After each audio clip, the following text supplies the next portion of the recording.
counselor, also the host of We Need to Talk on every Sunday at noon. This video is for educational and informational purposes only. The views and opinions stated herein are mine and mine alone. They do not represent the ACA, the APA, or any other therapist for that matter. Boom shakalaka done. I'd like to thank my sponsor, BetterHelp. BetterHelp. BetterHelp.com/Kris Godinez. They're an online therapy company. They are international. So all you got to do is go to I'm losing my mind. www.betterhelp.com/Kris Godinez. Fill out a few questions and they will place you with a licensed professional therapist in your state or that can do international. They have 40,000 therapists working for them and they've been really helpful. So thank you, betterhelp.com/Kris Godinez. Okay, so current events. The eclipse is tomorrow. So we are off going to Corsicana, Texas right now. We're in not Lothlorien. Where the hell are we, John? Midlothian? Midlothian, Texas, on our way to Corsicana. So that's exciting. The dogs are having a good time. Hey, puppers. Puppers. Scotty. Scotty. No, that was my other dog. Lucky, come here. Come here, buddy. Come here. Say hi. Can you say hi? You're just a good dog. You're a good dog. You're a good boy. Where's Moana? Moana. Say hi to everybody. Say hi. You're a good girl. Anyway, so traveling with the dogs, it's been really interesting. Texas is ginormous. Holy cow. I always know that Texas is big because I've been here before, but I keep forgetting how big Texas is. So anyway, so there's that. Anyway, so we're going to go see supposedly the eclipse tomorrow. However, it's like 98% chance of rain. So we're probably just going to see the dark from the eclipse, which, okay, it is what it is. So there is that. All right. So today's topic, the power of no. And I want to talk about this because we were talking last week. I was telling you guys the story of having this incredibly angry and incredibly rude woman at the restaurant, debating which table she was going to go, make wrong and all of this sort of stuff. So I wanted to talk about our codependency and our avoidance of confrontation and what we can do to take our power back. So I was not always this kind of badass chick that I am today. I wasn't. I was avoidant when I was younger. I absolutely was. I was afraid of confrontation. I was, because I was conditioned to believe that everyone's happiness or everyone's emotions were directly related to me, that I was responsible for them. So that's codependency. So when we are in an abusive relationship, whether that is a family, of origin, or whether that is a romantic relationship or whatever, they tell us point blank that it's our responsibility for them to be happy all the time. And if they're anything less than happy, it's our fault. So this is all part of codependency. And so what we quickly learn is that we don't want to confront them. Now, here's how you know you're dealing with an abuser. Back it up. There's so much to this. So no is a powerful word, and no is a protection word, and no is going to keep you safe. It is. So what abusers don't like is they do not like when somebody tells them no. They don't. They do not like it at all, period. So when you tell an abuser no, if they do the following, oh, you hurt my feelings because you said no. That is your red flag to run, not walk to the nearest exit. Seriously. Because abusers don't like it when you tell them no. And they will pull the whole, oh, you hurt my feelings because you said no. Well, guess what? They're choosing to have hurt feelings. They are, 100%. So you've got to be aware of that. And if somebody does that to you, you absolutely leave. Do not wait. Do not give them a second chance. Not cool. Do you see where I'm going with that? So, so that is something to watch for. Do you want to walk? Okay, we're going to walk. Hang on. Let's grab the dog stuff. Hang on. Sorry, guys. Oh, y'all are fine. No, it's okay. Okay. Come on, guys. We're gonna walk. Oh no, it's okay. So abuse, okay. They teach us to be codependent. They teach us that no is not okay. How dare you? How dare you say no? How dare you, deny me what I want? That kind of thing. So then we grow up thinking, oh, wow, you know what? It's not okay to say no. I'll get in trouble. Or, ooh, I'll feel guilty or shamed, worse, shamed for having said no. So let's talk about the difference again between guilt and shame. Guilt is generally a good thing, unless it's in the hands of an abuser. So guilt lets us know when we've done wrong, when our behavior has not been maybe, the best, and we need to make amends. Shame is where we tell ourselves that we are evil, bad, wrong, a horrible person, not worthy of anything. It's like an indictment of who we are. And that's what the abusers play on. So what the abusers will do is they will try to make us feel guilty for saying the word no or for standing up for ourselves. So this is the other thing, is that they cannot stand it when we stand up for ourselves. They just can't. Do we want to just go do this in the car?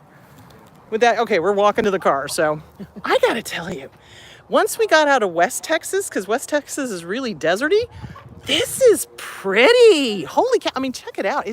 It's green. It's green. Oh my God, so not like Arizona. Anyway, it's beautiful over here. Anyway, you're watching out of Caryville near San Antonio. Oh, how cool.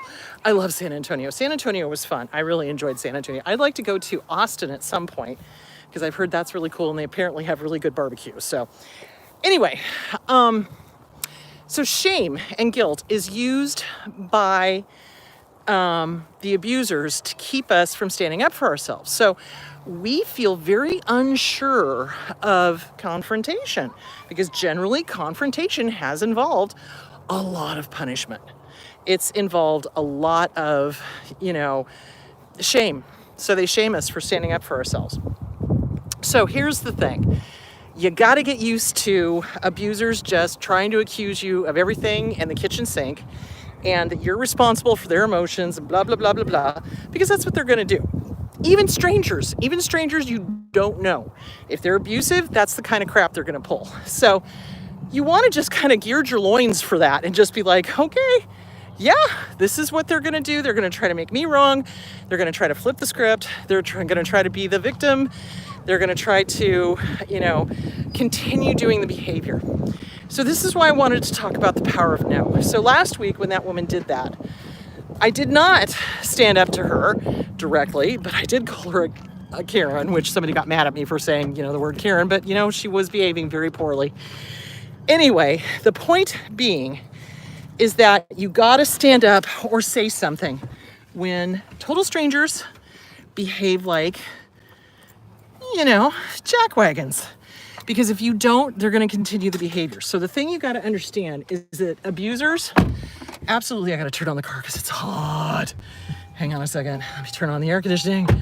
Oh, full fan. There we go. Abusers don't like it when we stand up to them. Ones that we know don't like it, and strangers don't like it. So you've got to literally be able to say no and not worry, and I think that's where the problem comes in, about what that abuser thinks. Seriously. Now, that's not to say that you're going to be callous and mean or anything else like that, but it does mean that you are not going to put up with some BS. Does that make sense? So no needs to be practiced. And so here's what I want you guys to do.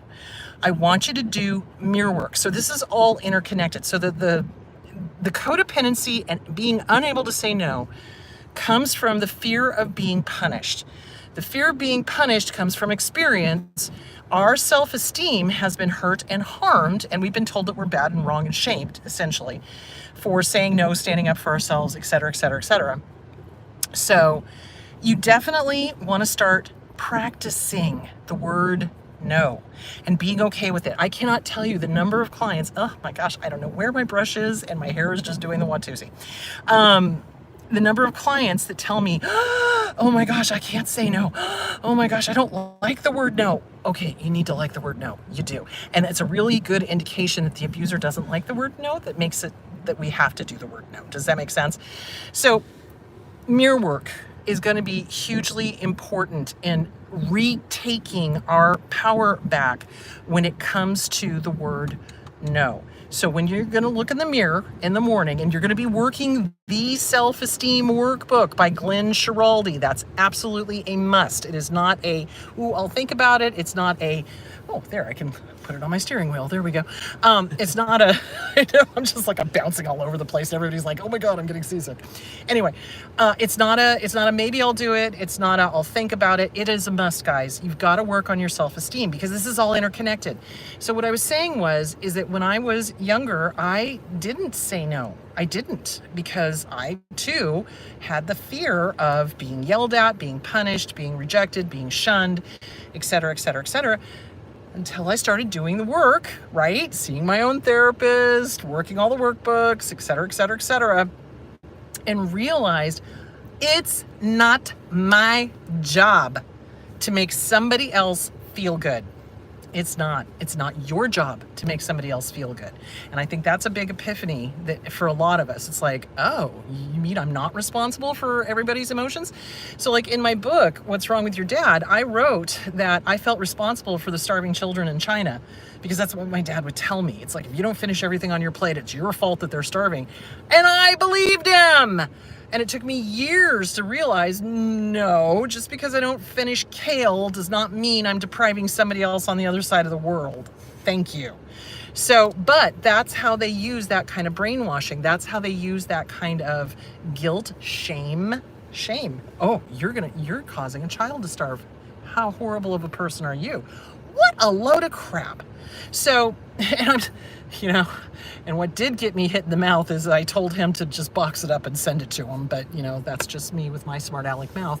But I think that in a way it was a good thing. That was kind of like the first of me standing up to him. So anyway, the point being is that they don't like us to be autonomous and they don't want us to not be responsible for their emotions.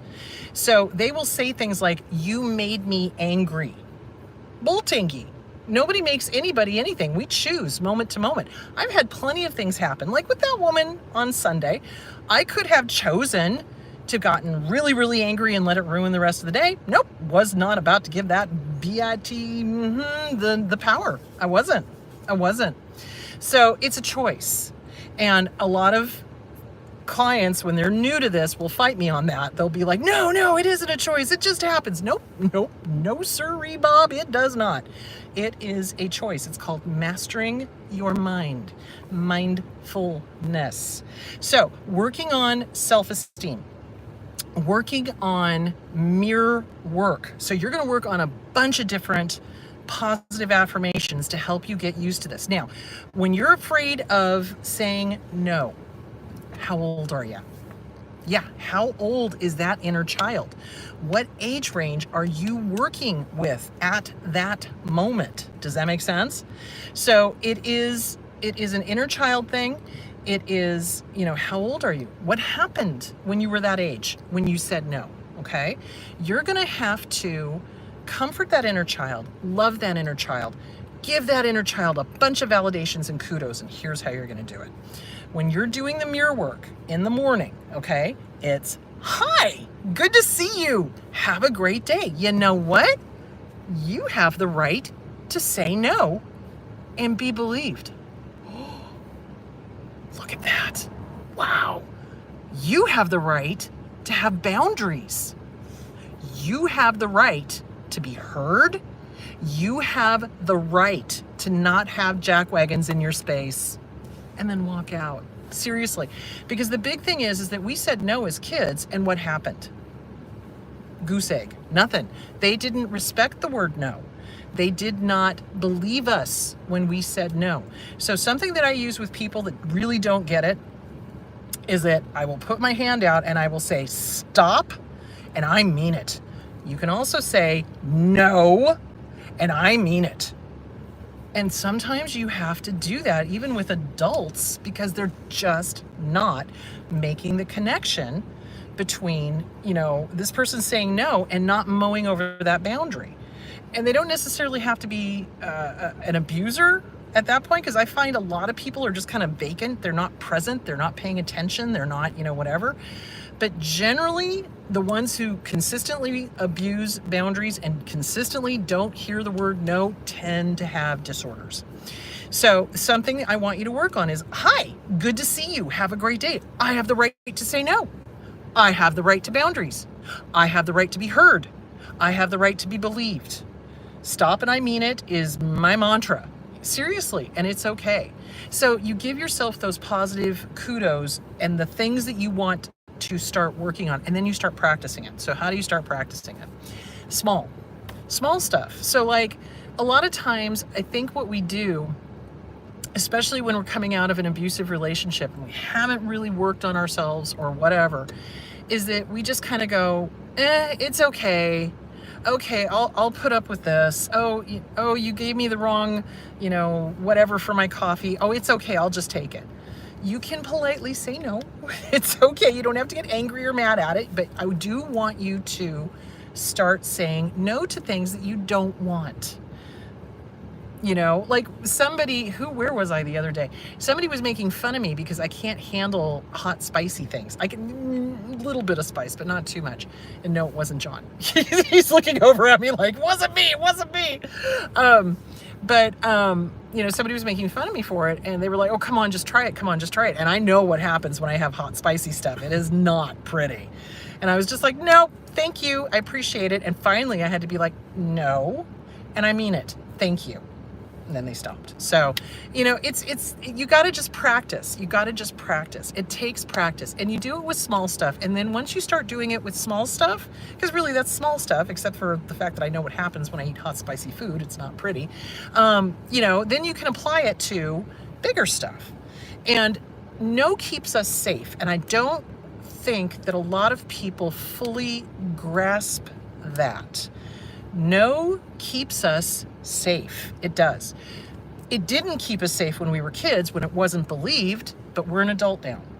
And we can enforce the word no. We can, absolutely. And we can do it a myriad of ways. The stop and I mean it, the no and I mean it, turning around, walking out, getting help, etc., etc., etc. So it's really important to start taking the word no back and really pay attention to how people respond or react when you start telling them no. So another great example is when I was younger, like especially in college, I would help everybody and their dog move. I really would. I would like, oh yeah, sure, I'll help you move, even though I had things to study for and things like that, because I wanted to be liked. Hello, codependency, fabulous, thank you. You know what I'm saying? So, you start saying no to that, and the people who are not disordered would be like, oh, okay, no problem. I can, I've got other people helping me. It's okay. The people who were disordered were like, really, I was counting on you being there. What? You hadn't even asked me yet. What the hell? You know what I'm saying? So it's really, no is a complete sentence. Yes, it is. I love that. No is a complete sentence. And how they respond to that no is going to tell you everything you need to know about them. So if they do that whole, well, I was counting on you and how dare you and I feel awful and da-da-da-da-da, then it's like, oh, hello.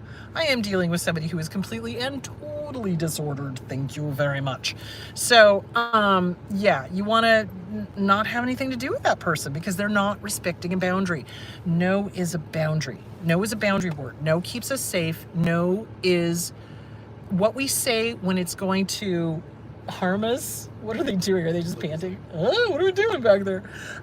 Is it going to harm us? Is it going to, bankrupt us? Is it going to hurt us physically? That's when we say no. And if somebody knows that this is going to put us out and they're demanding that we put it out anyway and do it, nope. No. That is abuse. That is absolute abuse. No, thank you. So no needs to come back into our vocabulary. Now, something I would do when I was younger, when I was practicing, is that I would, have daydreams, not maladaptive daydreams, but I would think of situations where I'd have to say no, or I was going to have to say no. And I'd practice in my head, and sometimes in the shower, out loud. It helps to hear our own voice say no. And it helps to run through different scenarios. And so what I like to do, especially if I know I'm dealing with somebody who is high conflict, disordered, et cetera, et cetera, et cetera, I basically run through, okay, if I say this, they're going to say this. Okay, great. If they say that, what am I going to do? Okay, I'm going to do this. Okay, well, if they try to burst through this boundary, what am I going to do? And it basically it comes down to being a broken record. You just say no in multiple different ways. And at some point, I will eventually have to say, which part of I'm not doing this do you not understand? Sorry. Got some feedback going on here. So it really is having to get rid of the fear. So let's talk about the fear. So when we are afraid to confront, it's probably for good reason. Confronting the abuser is not going to necessarily get you what you want. You are going to have to start saying no, and you are going to probably leave if you're still in the relationship.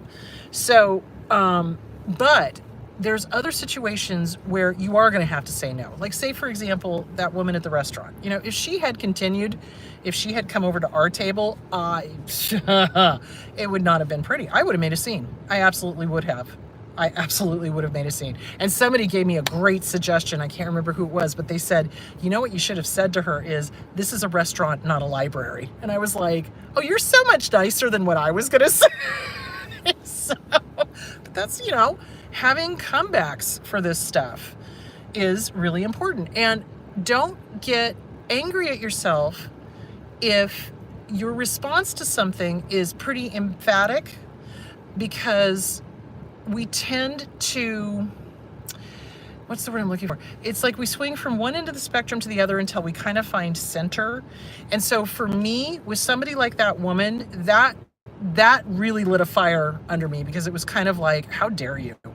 You know what I'm saying? It's like, how dare you piss on everybody's campfire, number one, and how dare you look for an argument? You want an argument, lady? You want to start something? I'll finish it. And I know I go to that kind of extreme because that's what I had to deal with my entire life. So you're going to do that, especially when you're activated, triggered, you bet. So cut yourself some slack, but try to find center, which is why I loved that person said the whole, this is a library, not a restaurant. And I'm like, ooh, filing that one away. I'll use that next time. So we've got to be able to protect ourselves. I think that is the big thing about the power of no, is that when we were little, we couldn't protect ourselves. We just couldn't. We said no, nobody believed us, right? Nobody listened, nobody believed, they just ran over our boundaries, etc.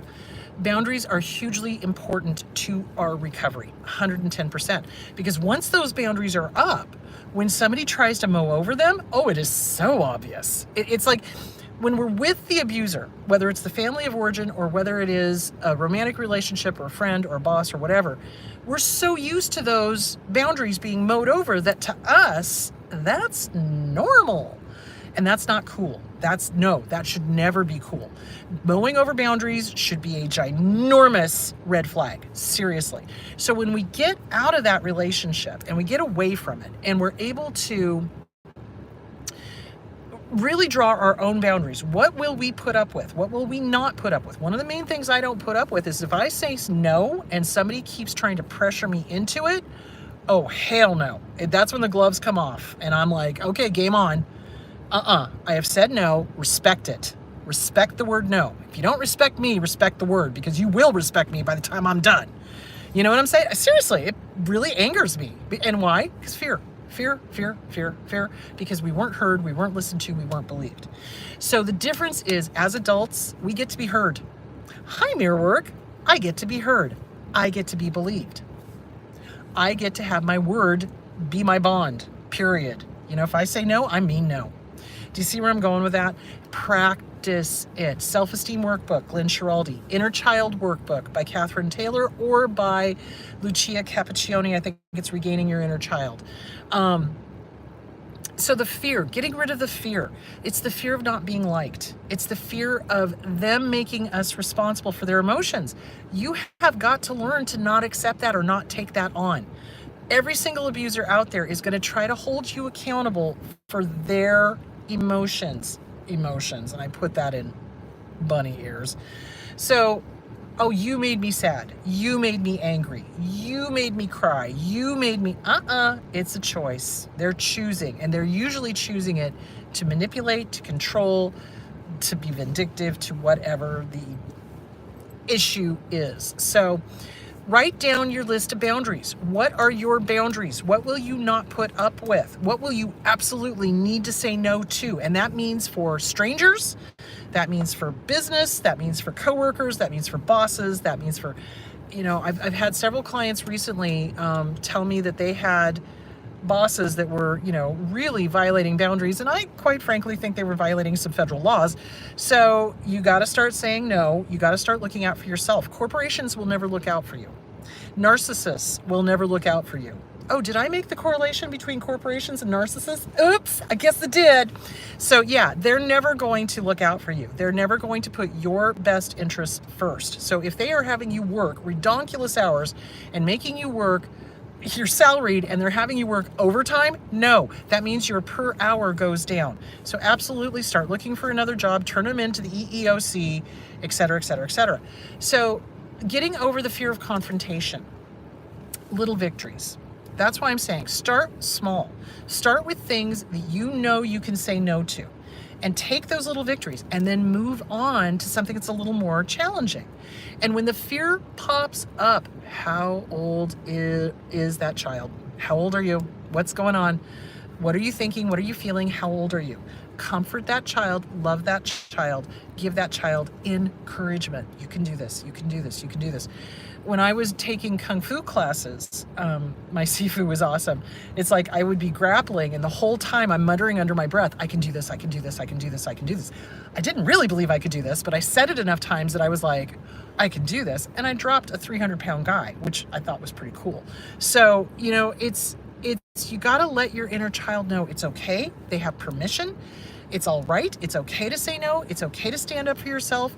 It's okay to not put up with stuff. And I think it's important for all of us to call out bad behavior when we see it, if somebody's being harmed, because otherwise the abusers just keep doing it. They just keep pushing the envelope to try to see how much can they get away with. How many times can I call somebody a bad name? How can I, make them feel less than, et cetera, et cetera, et cetera. That goes on, that goes for social media, that goes for in person, that goes, and I tell you, I've lost a lot of people from high school that I considered friends because they were on this whole calling names thing. And I'm just like, not in my personal space. Thanks for playing. Bye-bye. So, you got to stand up for what's right, because narcissists never will, because they don't have a moral compass. So, and it's kind of our job, once we have healed or on our way to healing. I think it's a journey. It's never it's just like recovery, right? It's never like, oh, I'm recovered, I'm done, it's good. No, it's like, I'm recovering. It's, it's always a part of my life. I'm going to keep working on myself. I'm going to keep making sure I'm doing the right thing. So I think for us, part of that healing is standing up for ourselves, but then also standing up for other people and not being afraid, because narcissists are bullies, and they count on us being terrified of standing up for ourselves, standing up for other people, et cetera, et cetera, et cetera. So that is basically it. So let me recap this, and then we're going to dive into the questions. So no is your power word, and no is a word that narcissists hate. They hate it. Hate it, hate it, hate it, hate it. They don't like it when you say no. They don't want you to say no. They're going to try to say that you made them feel sad, you made them feel angry, you made them feel whatever because you said no, you disappointed them. Oh well, get used to disappointment. That's what I tell them.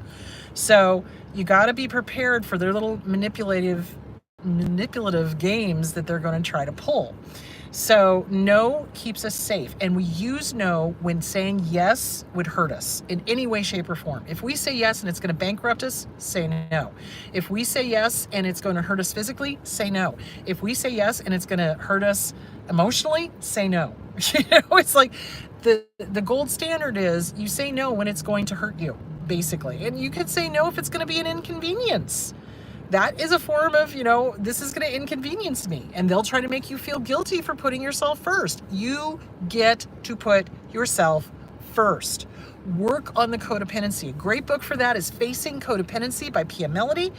The other one is Disease to Please by Harriet Breaker. Seriously, it's the self-esteem workbook, the codependency workbooks. Do it. Get towards the mindfulness. We've got to start figuring out when we start making ourselves wrong and when we start shaming ourselves for saying no. No more shame. No is a good word. Start reframing it, because we've often, like I said, I have clients that are like, I don't like the word no, it's scary. Yeah, it is scary, and it's a powerful word. Start using it. You have the right. You can wield this. I'm going to teach you how, So, yeah, so that's what I want you to do. Mirror work like a boss. I have the right to be heard. I have the right to be believed, and I sure as hell have the right to say no and mean it, and have that be believed, and then walk out. Work on that, and then start practicing little stuff, little victories. Keep moving up to the scarier stuff. Journal, write out the fear. Who punished you when you said no? How old were you when you realized that, oh my gosh, it's not safe to say no? Who was around? What was happening? Maybe go write an angry letter to those people. Dear Aunt Bertha, bleep the bleepity bleep out of bleeping bleep you. How dare you tell me I'm wrong for telling you no? You don't get to live rent-free in my head one more second. Bye-bye, go pound sand. Bye-bye now, bye-bye, I'm taking my power back. So, there you go. All right, do we have questions? Yes, we have questions. What can you do if you rejected a narc family member and they become violent and start stalking hate campaign? Okay, what can you do if you've rejected a narcissistic family member and they become violent and start stalking and doing a hate campaign? Order of protection. 100% order of protection. You don't put up with that crap. And then there's also, I blocked the narcissist everywhere, but threats keep coming through third party. Okay, threats keep coming through third party. So here's the thing that a lot of narcissists don't know, because they don't understand the legal system clearly, if you've ever had to deal with any of them in the legal system. So, an order of protection also covers anyone who acts as an agent on their part. They too are subject to going to jail.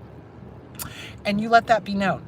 So when I had a stalker, which I did several years ago, probably about 8 years ago now, this person thought that if they got their family members to stalk me, that they were anonymous. Nobody could get them. Well, the order of protection covered family members. And that stopped as soon as I made that known. I read the order of protection out loud, and it was like, here's the deal. Here's what it is. And don't do it. So, yeah. So get an order of protection. Make sure it covers anybody who acts as an agent on their behalf. You collect all of your evidence, and at some point, you want to hit them in the pocketbook. What I would do is I would hit them with a harassment lawsuit. You bet. 100%. And guarantee you, if there's money involved, they'll stop, because they worship money and they don't want to lose their money. So, yeah, I honestly, to me, no holds barred, no quarters given, zero bleeps. You know what I'm saying? So you can't be afraid of them, because their whole goal is to terrorize and to make you think you're powerless, because that's what this person tried to do to me. It's like, 28 people suddenly jumping on Facebook and all being nasty and this, that, and the other thing. And I was just like, if you act on the behalf of a stalker, you're going to go to jail. Boom, they all disappeared. What a surprise. So, yeah, it's you just got to know your laws, and you just got to know what you can and cannot do. And you just got to be able to calm that fear down, talk it off the ledge, because the fear is the thing that stops us from doing both good things and things that can protect us. Does that make sense? So, like, if we're fearful, we'll stop ourselves because we're afraid of failing, right? But if we're fearful and we're afraid of the stalker, we'll go, oh no, it might make it worse. It doesn't matter. It's going to get worse anyway. They'll continue. They don't know the word stop unless, caveat, they're forced to. Meaning, either the police are going to stop them or they're going to get hit in the pocketbook. So, yeah, there that is. There's one more question. One more question. Okay. Any advice for saying no to medical professionals? For instance, if you disagree with the diagnosis. Yeah. Okay. So I am a big advocate of saying no to medical professionals if you don't trust them. If you trust your doctor, then okay, that's a little different. But, you know, there's been several times when I've had doctors in the past that were like, oh, you need to da da da da da da da. And I was like, that doesn't feel right. Trusting my gut. Okay. And then I went to a different doctor and they're like, that person's full of crap. So you got to trust your gut and you just tell them, no, I want a second opinion. It's your right to get a second opinion. And if they have a problem with you getting a second opinion, that's their ego right there. So yeah, you just, you know, no, I'll take it into consideration. I'm going to get a second opinion. That's what I always say. If I need to say no, that's what I say. And then I go get a second opinion. So is that it for today? Okay, guys, we are on our way to Corsicana. Hopefully we'll be able to... Oh, public appearances! Hello! I will be in Houston next Saturday from 2 to 4. If you wish to purchase tickets, you can go to krisgodinez.com and it's under the appearances thing. And then after that, I'm going to... Where the hell am I? Pensacola. On the 20th. On the 20th. You're going to have to feed this to me because I don't have memory. Charleston on the 4th. Charleston on the 4th. Richmond on the June 22nd. Richmond on June 22nd. Washington, D.C. on July 20th. Washington, D.C. on July 20th. Philadelphia on August 10th. Philadelphia on August 10th. And New York on August 3rd.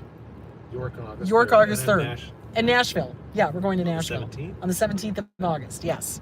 So, I'm going to post the link. yeah, in the he's going to chat. post the link in the chat. So if you are in Texas and you can get to Houston, I would love to see you. I think that's going to be a lot of fun. When you sign up for the events, I will send you where it's going to be at as soon as it gets closer to the event. So for the Houston one, I can send that one to you because I know where we're going. So anyway, for the Philadelphia one, I can actually start sending those out too because I also know where we're going. So anyway, I am so looking forward to seeing all you guys. This is going to be so much fun. I love doing meet and greets. It makes me very happy. So it's cool because I get to see you for 2 hours and you can ask me any questions you need to have answered and we can work on stuff and it's cool. So anyway, all right. Next week, I want to continue on with self-esteem issues. So I think a lot of things that pop up in our lives, we don't recognize them as self-esteem issues or we don't recognize them as a trauma response. So I want to talk more about trauma responses, self-esteem stuff, all of that sort of good stuff. So, all right, my loves. Okay. I think that's it. All right. You guys have a great day. Good Lord. How do I get out of here? That's a good question. Do I just hit the X? Yeah. I hit the X. All right. You guys be good. And I will see those of you going to Houston on next Saturday. All right. Talk to you later. Bye.